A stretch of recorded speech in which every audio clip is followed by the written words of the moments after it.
구미의 목소리 소통을 디자인하다. 스피치 전문가 박산정 아나운서와 함께 말의 가치에 대해 이야기 나눠보겠습니다. 네. 반갑습니다. 안녕하십니까. 간단하게 본인 소개 부탁드리겠습니다. 네, 구미에서 스피치를 가르치고 있고 아나운서 겸 스피치 강사로 활동하고 있는 스피치 디자인 대표 박선정입니다. 반갑습니다. 일반인들에게 스피치 강사라는 직업이 조금 생소할 수도 있는데 아나운서라는 전문 전달자와 네. 또 스피치 강사라는 교육자로서 이 본인이 정의하시는 이 직업의 핵심 역할이 있다면? 네, 아나운서는 정보를 정확하게 전달하는 사람이라면 스피치 강사는 정확하게 전달하도록 도와드리는 부분이겠죠. 그래서 네, 사람을 돕는 사람이라고 볼 수 있습니다. 얼핏 보면 비슷한 것 같지만 정반대의 개념이라고 볼 수 있습니다. 사람들에게 어떻게 말을 잘하게 할 수 있을까를 도와주면서 용기를 북돋아주는 게 스피치 강사의 역할이라고 생각합니다. 네. 생각해보면 말하는 건 똑같은데 네네. 아나운서는 직접 전달을 하는 거고 스피치 네. 강사는 그렇게 말을 잘할 수 있도록 도와드리는 역할. 역할입니다. 실제로 실제로 사람들은 말을 못하지는 않거든요. 말씀을 잘하시는 분들은 있는데 내가 어떤 말을 어떤 상황에 어떻게 표현하면 좋을 것인지에 대한 그 고민이 사실 필요한데 그렇지 않은 분들이 많으시죠. 네, 그래서 어떤 상황에 어떤 말을 하면 좋을까요? 이런 이야기들을 생각하게끔 하는 게 스피치 강사의 역할이 아닐까라고 생각합니다. 저는 사실 개인적으로 좀 궁금한 게 네. 저도 이렇게 말을 하다 보면 내가 말을 제대로 하고 있나라는 생각을 네네. 많이 해서 스피치를 배워보고 싶다는 생각을 많이 하거든요. 네. 네, 주로 스피치 학원에 오시는 분들은 어떤 네. 분들이 제일 많이 오시나요? 뭐 생각하기에 말을 조금 더듬는다든지 또 사람들 앞에서 표현을 잘하고 싶다 하시는 분들이 온다고 생각하실 수 있는데 일반 사람들도 말을 잘하는 사람들도 오세요. 그분들은 더 잘하고 싶은 마음에 오는데 상황에 맞는 말, 공식적인 스피치를 잘하시는 분이 되고 싶은 마음으로 오시는 분들도 있고요. 또 평상시에 누군가랑 대화를 잘 나누고 싶은데 대화의 주제가 끊기고 어떤 주제로 이야기를 해야 될지 모르겠다 하시는 분들이 있으시거든요. 그런 분들은 직접 오셔서 대화를 통해서 내가 지금 하고 있는 이 대화가 맥락에 맞지 않고 내가 하고 싶은 말을 연속적으로 하시는 분들이 있으세요. 그런 분들은 그 1대1 대화를 통해서 바로바로 교정을 해드리는 부분들도 있습니다. 그래서 누구에게나 다 스피치는 필요하지 않을까라는 생각을 합니다. 말을 잘하시는 분들은 간결하고 명확하게 구체적으로 임팩트 있게 딱 전달을 하죠. 그런데 말을 잘 못하시는 분들은 대부분 특징을 보면 진짜 스무고개처럼 들러들러 이야기하는데 기다리는 사람들이 지쳐버리죠. 그러면 핵심으로 전달하고자 하는 메시지가 흐려지니까 그때부터는 대화가 아니죠. 고문이라고 할 수 있겠죠. 네, 그래서 조금은 특별히 또 앞서서 일하시는 리더분들은 더 말을 핵심, 간결, 무엇을 말하고 싶은지를 정리해서 말하는 습관 꼭 필요하다고 생각합니다. 최근 진로 고민이 많은 또 네네. 지역 청소년들에게 네. 좋은 영감이 될 것 같습니다. 화려한 방송 네. 또 무대 뒤에는 치열한 준비 과정이 있을 텐데요. 네. 이 직업을 꿈꾸는 후배들에게 단순히 발음 연습 말고 반드시 길러야 할 또 내면의 근육이 있다면 무엇이라고 생각하시나요? 네, 실패를 두려워하지 않는 단단한 마음이 필요한 것 같습니다. 방송은 바로 보이잖아요. 실제로 피드백이 바로바로 오거든요.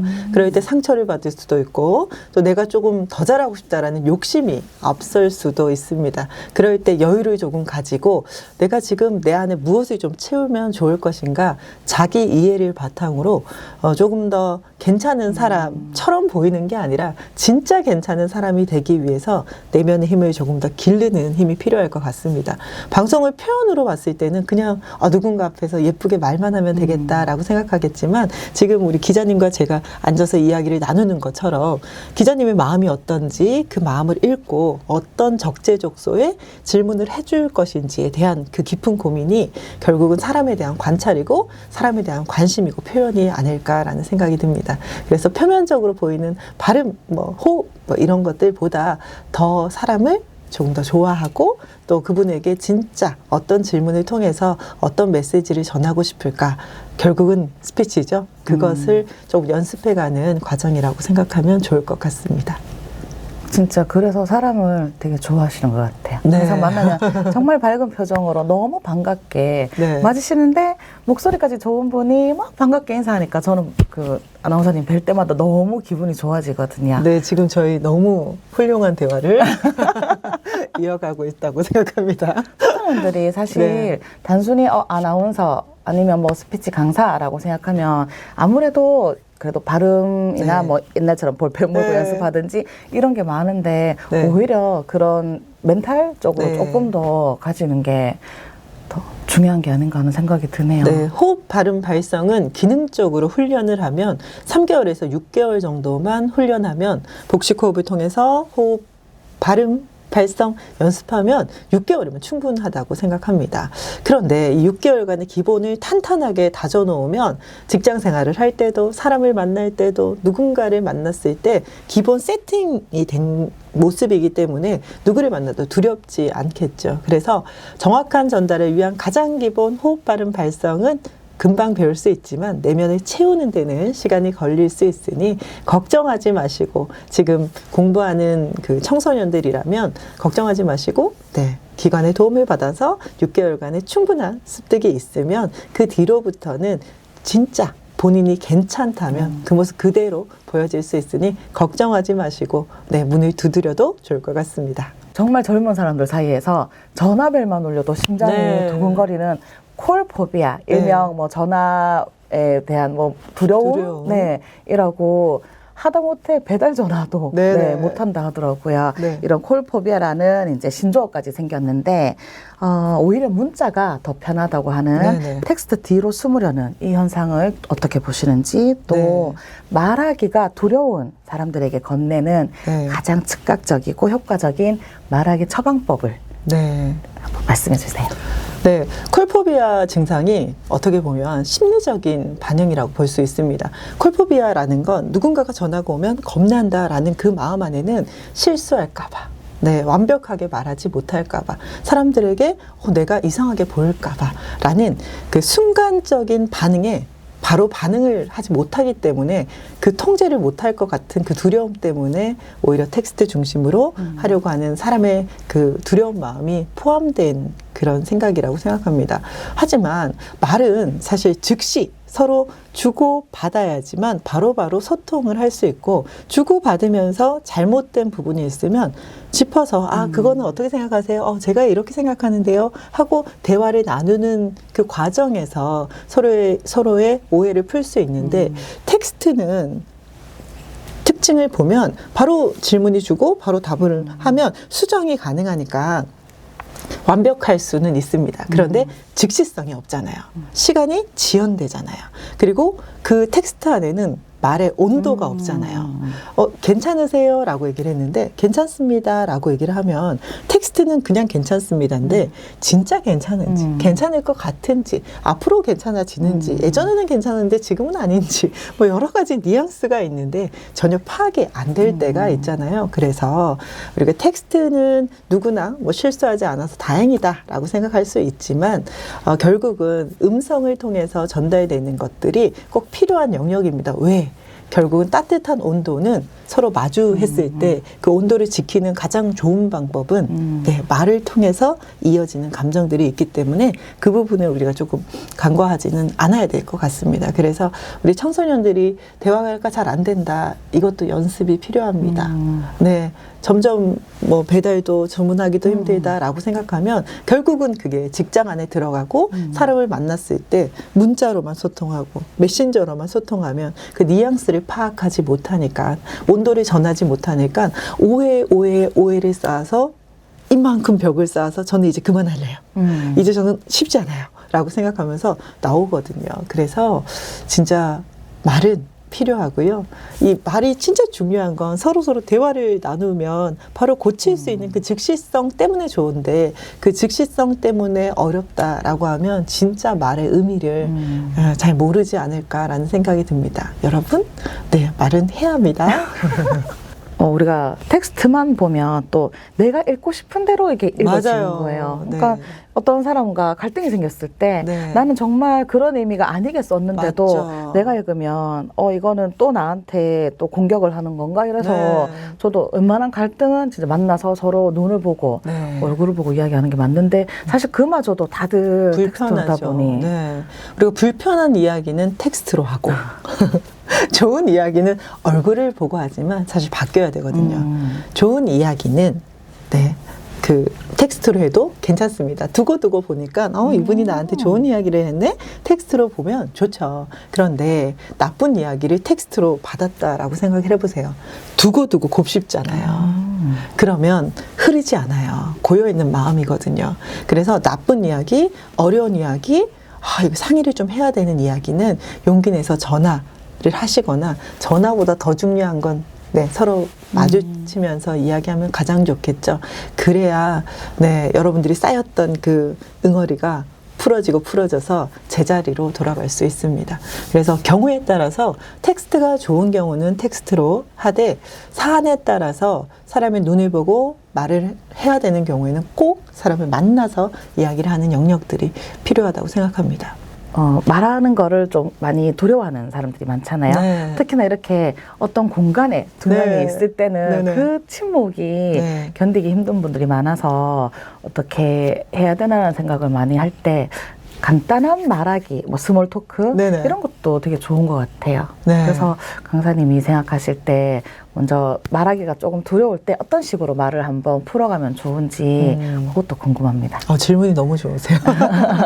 네, 사람들과 대화를 나눌 때 강박이 있습니다. 이 둘의 정적, 침묵이 있으면 어떻게 얘기할 수 없는데 걱정돼요 라고 하지만 그 침묵을 지킬 수 있는 힘이 필요합니다. 그때의 침묵은 이 상대가 이야기할 때 충분히 들을 수 있는 길을 가지고 저분이 어떤 얘기를 하실지 내가 이 공간을 채우기 위해 어떤 말을 막 하지 말고 그냥 기다리는 그 여유를, 그 마음의 여유가 좀 필요하다고 생각합니다. 그럴 때는 상대의 눈을 보면서 어떤 말씀하시는지 정말 저 충분히 당신의 이야기를 들을 준비가 되어 있어요 하고 눈을 마주치면서 계속 이렇게 고개만 살짝 끄덕여 주셔도 이게 언어거든요. 그래서 고개만 끄덕여 주는 게 왜 언어인가? 사람들은 누구나 말을 많이 하고 싶고 말을 많이 했을 때 뭔가 성취한 것 같은 그런 생각을 하겠지만 반대로 이야기하면 말을 많이 하고 가시는 분은 기분이 좋겠죠. 말을 조금 하고 가시는 분들은 기분이 좋지 않겠죠. 듣다가만 가면 그렇잖아요. 그래서 듣는 귀가 있어야 될 것 같아요. 그래서 두려워하지 마시고 그 침묵 어색할 때 무슨 말을 해야 되나 라고 생각할 때는 두 분 중에 조금 더 말씀을 잘 하시는 분들이 있다면 충분히 눈을 보면서 당신의 이야기를 들을 수 있습니다 하고 여유롭게 서로 이야기를 할 수 있는 분위기를 조금 만들면 좋겠고요. 그러다가 두 분 중에 정말 얘기를 하실 분이 없다 하시는 경우도 있잖아요. 그럴 때는 조금 더 용기 있게 날씨에 대한 이야기도 있을 수 있고 어떻게 오셨어요? 라는 이야기, 관심, 이분이 정말 어떤 거에 관심이 있는지 그 분야에 관한 질문 정도는 한 2개 정도는 준비를 하고 가는 게 중요하겠죠. 이분이 내가 어떤 말을 할까가 중요한 게 아니라 이분이 어떤 말에 어떤 대답을 하실 수 있을까 에 대한 질문 한 2가지를 준비해 가면 좋겠죠. 우리 기자님 같은 경우에는 질문을 바로 하자면 기자님은 어떻게 기자님이 되셨어요? 이런 질문 하면 어떻게 기자님이 되셨어요? 이 질문은 무궁무진한 대답을 만들 수 있는 질문이기 때문에 그러면 그 질문에 꼬리 질문을 하고 잘 듣고 하면 대화는 금세 편안하게 이루어질 수 있습니다. 질문하실 때는 상대가 대답을 잘할 수 있는 그 질문을 해줘야겠죠. 어려운 질문을 하면 더 곤란한 상황이 만들어질 수 있습니다. 그래서 상대가 가장 잘 대답할 수 있는 질문 2가지 정도는 누군가를 만나러 간다면 가지고 가는 게 중요하겠죠. 그게 결국은 보면 상대가 내가 상대에게 관심이 있다는 관심의 표현이겠죠. 네. 누구를 만나는지 모르고 가. 그러면 사실 할 말도 없고, 네, 그 자리가 의미도 없고, 앉아있을 때 의미가 없잖아요. 그래서 결국 이게 마음과 연결되는 게 스피치가 아닐까라는 생각을 해봅니다. 자, 네. 그 상대방에 대한 관심과 그리고 말하기만큼이나 중요한 게 듣기라는 게 너무 좋은 것 같아요. 네. 어떻게 말하느냐가 한 사람의 인상을 결정짓는데요. 네. 짧은 시간 안에 상대방에게 신뢰를 줄 수 있는 호감으로 표현할 수 있는 그런 결정적인 대화의 방법이 있다면 어떤 게 있을까요? 제가 행사를 많이 가고 또 사람을 많이 만나면서 강사 일을 오래 하다 보니까 호감인 사람, 비호감인 사람 어떻게 구별할 수 있을까? 목소리가 좋으면 좋을까? 표정이 좋으면 좋을까? 뭐 이런 생각을 하잖아요. 가장 결정적인 핵심은 혼자 말을 많이 하는 사람이 가장 비호감입니다. 어느 조직에서든 혼자 말을 독단적으로 많이 한다. 이건 조직의 균형상의 문제도 있을 수 있고요. 그 사람이 혼자 오해할 수 있습니다. 나는 리더십이 있다. 모든 사람들 앞에서 말을 잘한다. 거기서부터 문제는 시작이라고 생각합니다. 말의 양이 많고 또 말을 혼자서 15분 이상, 3분 이상 해도 사실 길거든요. 그래서 어느 행사를 가거나 또 인사말을 하거나 중요한 자리에서는 짧게 2분 안에 모든 대화를 끝낼 수 있는 게 진짜 임팩트 있게 내가 하고자 하는 말을 정리해서 말할 수 있다는 걸 꼭 기억해 주셨으면 좋겠습니다. 네, 그래서 안타까울 때가 있습니다. 길게 공식적인 석상에서 하고 싶은 말 너무 많잖아요. 그런데 그 말을 정말 정리하지 않고 이야기를 하면 상대는 정보 과부하에 걸리니까 하나도 핵심 메시지가 전달이 되지 않겠죠. 한 번에 한 주제로 한 이야기의 소재를 같이 가지고 오시면 좋을 것 같습니다. 대구와 또 구미에서 주로 활동을 하시는데 구미라는 도시에서 사람들의 목소리를 듣고 또 교육하면서 느낀 이 지역만의 특별한 언어적 온도나 아니면 매력이 있을까요? 네, 사실 구미가 표현을 잘 하지 않는 도시라고 생각합니다. 묵직해요. 네. 담백합니다. 그러나 과장을 진짜 싫어하시고 표현을 이렇게 또 사근사근하게 하면 어머 그렇게 하시면 약간 사기꾼 같다라는 느낌을 많이 받을 수 있는 도시라고 생각할 수 있는데요. 언어의 온도로 본다라고 생각하면 구미는 열정은 있어요. 그러나 표현이 좀 되지 않는 그런 도시. 행동은 있어요. 그러나 진정성 없는 말은 하지 않겠다라는 생각으로 솔직함이 무기가 되는 도시라는 생각이 듭니다. 그러나 다른 지역에서 봤을 땐 그분을 오래 겪어보면 처음에는 좀 무뚝뚝하고 말씀도 없으시지만 겪어보면 너무 진국이에요. 너무 괜찮아요. 근데 그걸 그렇게까지 만날 때까지는 시간이 그 정도로 허락하지 않잖아요. 그래서 조금은 처음 누군가를 만났을 때는 조금 더 부드러운 말투를 가지시면 좋지 않을까. 솔직함이 무기일 수 있습니다. 하지만 그 솔직함과 무례함의 경계는 정말 1g도 차이 나지 않거든요. 그래서 그 경계만 조금 지켜주시면 구미는 행동력이 강한 도시, 말하는 건 꼭 지키는 도시라는 그 좋은 이미지가 있기 때문에 거기에 부드러움만 한 스푼 추가해 주시면 좋겠다라는 생각 해봅니다. 그렇지만 말수는 적지만 사실은 좀 묵직하거든요. 그리고 지킬 말만 하지 지키지 않는 건 말하지 않겠다라는 분들이 있으시거든요. 그런데 언어라는 게 그렇지 않습니까? 듣는 사람의 입장이 중요한 거지 말을 하는 사람의 솔직함은 중요하지 않더라고요. 듣는 사람이 저분이 참 솔직하고 저분이 참 진솔하다고 느껴야 그건 언어가 되기 때문에 느낄 수 있게 해주시면 좋겠습니다. 네. 근데 구미에서 활동하시면서 정말 구미를 되게 사랑하시는 게 저는 느껴지는데요. 제가 진짜 구미에 살면서 서울에 스피치를 가르치러 가거든요. 되게 아이러니하지 않습니까? 구미에 살면서 서울에 스피치를 가르치러 갈 때면 그런 생각을 해봅니다.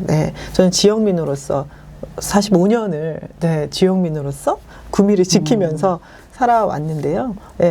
할 수 있습니다. 구미 사람도 스피치를 가르칠 수 있고요. 구미에서 나고 자랐지만 그 구미의 정서를 충분히 알기 때문에 오히려 구미에 계시는 분들께 더 친근하게 네, 스피치를 가르칠 수 있지 않나.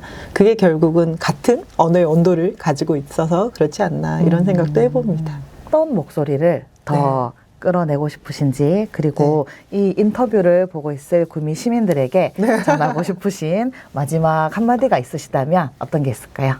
저는 앞으로 들리지 않는 목소리를 들어보고 싶습니다. 나는 학력이 뭐 낮아서, 또는 뭐 나는 잘난 게 없어서, 나는 뭐 할 줄 아는 게 없어서 누군가 앞에서 말하지 못한다라고 이렇게 움츠려 들어있는 사람이 있다면 저는 그분들에게 말해도 된다.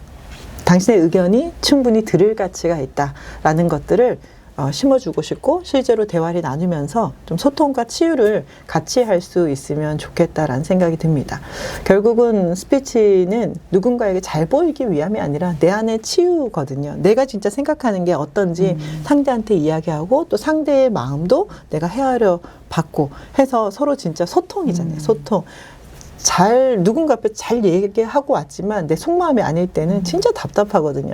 속마음을 진짜 이야기할 수 있는 공간을 마련하고 싶고, 그래서 소통과 공감 토크도 하고 싶습니다. 그래서 구미에 있으면서 소통과 공감, 누구는 어떤 생각을 하고 누구는 어떤 생각을 했을 때 이 중간에 그 통로의 역할로 어떤 질문과 어떤 답이 오갈 때 서로의 마음이 서로 정말 충분히 위로받을 수 있을지, 그리고 가장 실질적인 해안을 또 찾을 수 있을지, 공감 소통을 이끄는 그런 토크 전문가가 되고 싶습니다. 그래서 구미에서 사실 그 어떤 조직에서 대화를 해보세요라고 얘기를 하면 대화가 사실 잘 되지 않거든요. 어느 정도 정보도 주어지고, 그 정보에 대한 질문도 주어지고, 또 그 맥을 같이 가져가야지만 대화와 토론의 장이 되잖아요. 그래서 저는 그 중간 다리 역할을 하는 그런 토크 진행자가 되는 것이 제 목표고, 또 구미 안에서 그런 것들을 자연스럽게 이끌어내는 사람이 되고 싶습니다. 네.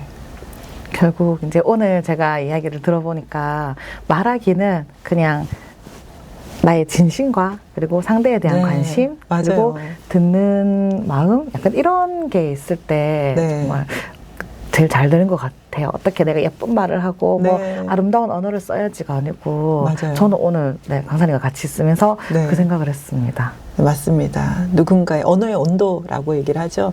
온도가 너무 높으면, 온도가 너무 낮으면 결국은 아프거나 차갑거나 하잖아요. 사람의 온도는 36.5도인 이유가 있다라고 합니다. 뜨겁지도 차갑지도 않게 서로 진짜 은근하게 정말 서로의 이야기들을 주고받을 때 그 언어의 온도를 지켜갈 수 있으면 좋겠습니다. 표정의 온도, 언어의 온도, 생활의 온도, 이 모든 것들이 다 합쳐졌을 때, 함께 어우러 살 때 우리는 진정 따뜻함을 느낄 수 있을 것 같습니다. 오늘 또 말하기를 어려워하시는 분들이나 아니면은 스피치가 뭘까 이렇게 생각하셨던 분들에게 저는 조금이라도 그래도 도움이 되는 시간이었던 것 같아요. 네. 나와주셔서 촉촉한 눈빛, 따뜻한 눈빛 감사합니다. 누군가에 대한 관심, 그리고 우리는 일상생활에서 끊임없이 누군가랑 대화를 나누는데요. 오늘 누군가의 마음을 조금이라도 따뜻하게 데워줄 수 있었다면 그게 가장 좋은 스피치가 아닐까 생각합니다. 따뜻한 하루 보내시기 바랍니다. 나와주셔서 감사합니다. 고맙습니다.